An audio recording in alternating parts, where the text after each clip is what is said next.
If we were to combine the skill sets of Bruno Fernandes and Matheus Cunha, I think you get something close to Tijjani Reijnders. What makes him so unique and valuable, even when compared to top tier players such as Bruno and Cunha, is that Reijnders' skill set is not just incredibly complete in possession, but like Kevin De Bruyne, his variety of attributes complements what he specialises in, making him unpredictable and effective from many different situations and angles. However, if you were to put Tijjani Reijnders in the midfield double pivot alongside Casemiro in Amorim's 3-4-3, the platform that he has to optimise the best areas of his game is significantly lowered, and add on to this the massively increased required ground coverage when pressing high with vertical movement, shuttling out wide, or racing back on the recovery, and dealing with those frequent overloads in the centre, and the overall performance level that Reijnders would consistently produce throughout the season is of course going to be significantly lower than what we are currently seeing from him in Guardiola's three-man midfield,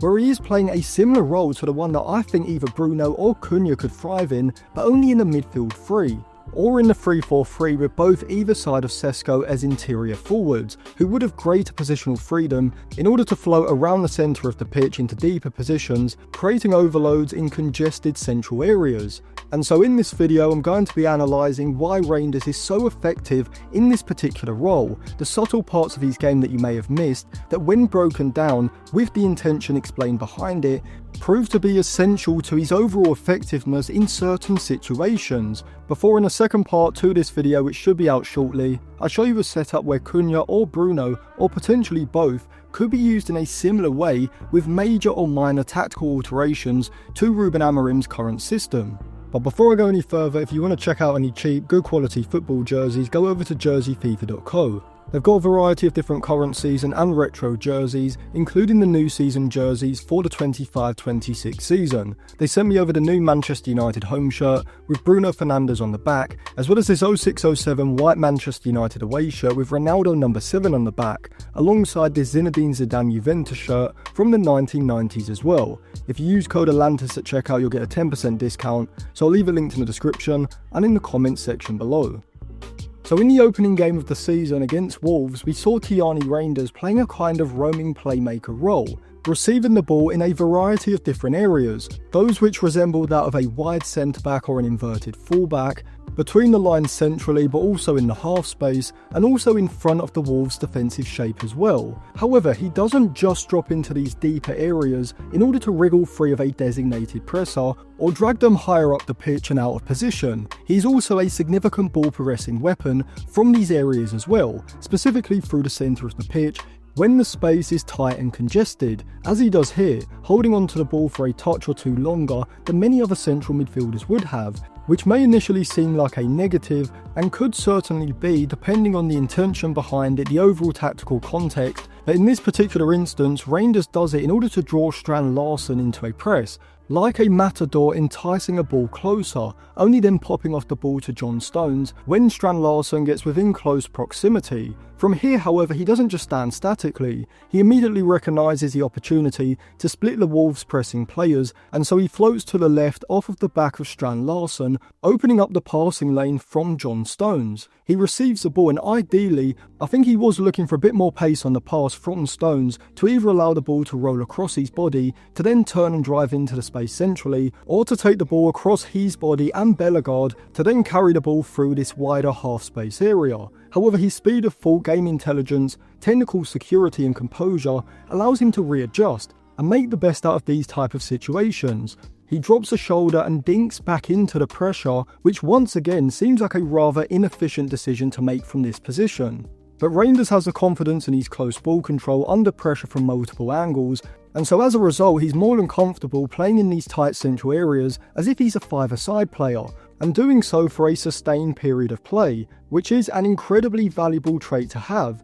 thereby allowing City to intentionally focus the progression of the ball through the centre of the pitch consistently, attempting and therefore completing a significantly higher volume of midfield splitting passes throughout the course of a game than United currently achieve under Ruben Amorim, largely due to Amorim's preference being to not just utilise the flanks for ball progression more frequently, but to actually rely on it, even more than he did at Sporting. But Reijnders also has the ability to move across the ground at speed, making him someone who's more than capable of winning the ball back in pressing or counter-pressing situations, as we see him do here with an interception from a direct ground pass looking to work the ball in behind City's midfield line. Although this particular clip is what distinguishes Reijnders from players who are stylistically similar to him but are a level below his current ability.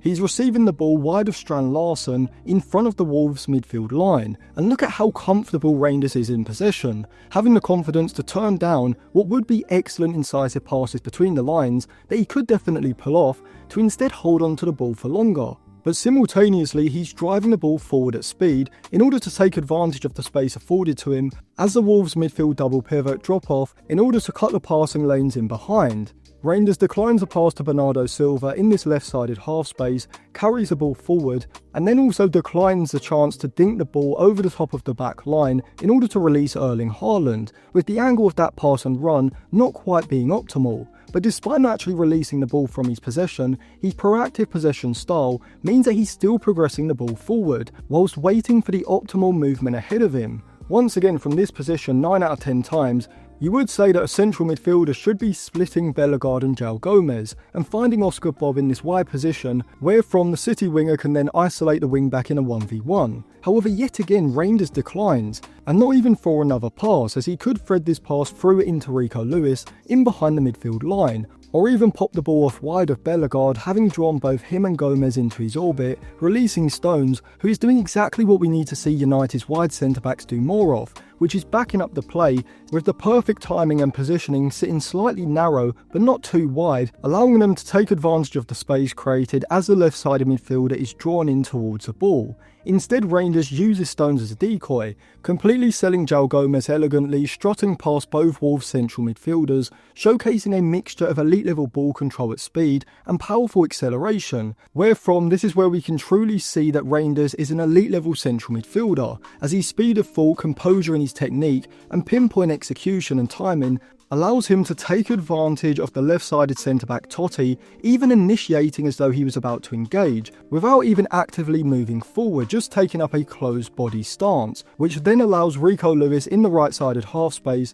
to use his momentum advantage on Totti to burst into a fairly small space between the left wing-back and left-sided centre-back, with Reijnders' subsequent dink pass to release him in behind being inch perfect both in terms of weight and timing. However, if we take it back to when Reijnders is connecting with this dink pass, what is interesting is that Erling Haaland is actually standing in an offside position, which gives him a huge advantage when Reijnders releases Lewis in behind, with the right-sided centre-back on that side having a 10-yard distance to make up from the start, with the central centre-back not even being fully aware of Haaland's position, which essentially allows Haaland to take up as high a value a shooting position as possible, with his clever Messi-inspired offside starting position, giving him such an advantage that I'm surprised the rules, which I can't muster the willpower to even look up, don't flag it as an offside. From here, Rico Lewis fizzes the ball across a 6-yard box, setting Haaland up for probably the highest value chance he'll score all season.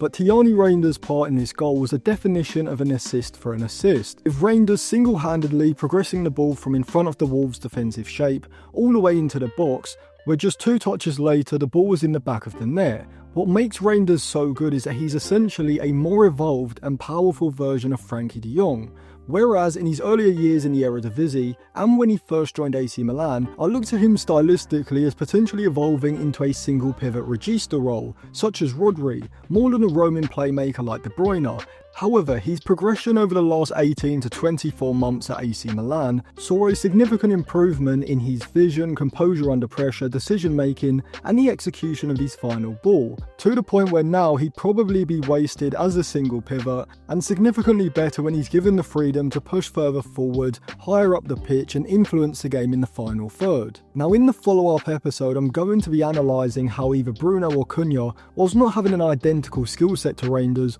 could be used in a similar role in the United midfield, but also how I think Jim Thwaites could be developed into a Tijjani Reijnders regen. So if you are interested in those topics, make sure you subscribe to the channel and click the bell so you do get notified when my videos come out. Also, if you do want to check out any cheap, good quality football jerseys, go over to jerseyfifa.co. You can use code Atlantis at checkout for a 10% discount. I'll leave a link in the description and in the comments section below. And you can also sign up to my Patreon to get access to any plot graphs or circle charts, and you can get a 7-day free trial, so I'll leave that linked on the end screen now as well.